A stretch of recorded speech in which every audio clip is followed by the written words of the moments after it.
AICC అధ్యక్షుడు మల్లికార్జున ఖర్గే అనారోగ్యానికి గురయ్యారు. దీంతో ఆయన్ను బెంగళూరులోని ఎంఎస్ రామయ్య ఆసుపత్రికి తరలించారు. ఖర్గే ప్రస్తుతం జనరల్ వార్డులో చికిత్స పొందుతున్నారు.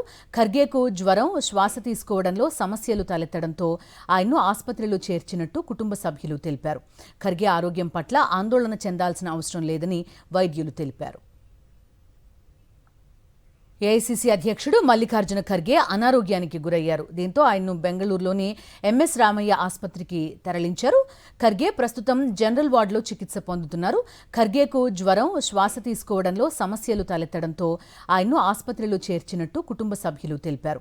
ఖర్గే ఆరోగ్యం పట్ల ఆందోళన చెందాల్సిన అవసరం లేదని వైద్యులు తెలిపారు. ఏఐసీసీ అధ్యక్షుడు మల్లికార్జున ఖర్గే అనారోగ్యానికి గురయ్యారు. దీంతో ఆయన్ను బెంగళూరులోని ఎంఎస్ రామయ్య ఆసుపత్రికి తరలించారు. ఖర్గే ప్రస్తుతం జనరల్ వార్డులో చికిత్స పొందుతున్నారు. ఖర్గేకు జ్వరం, శ్వాస తీసుకోవడంలో సమస్యలు తలెత్తడంతో ఆయన్ను ఆసుపత్రిలో చేర్చినట్టు కుటుంబ సభ్యులు తెలిపారు.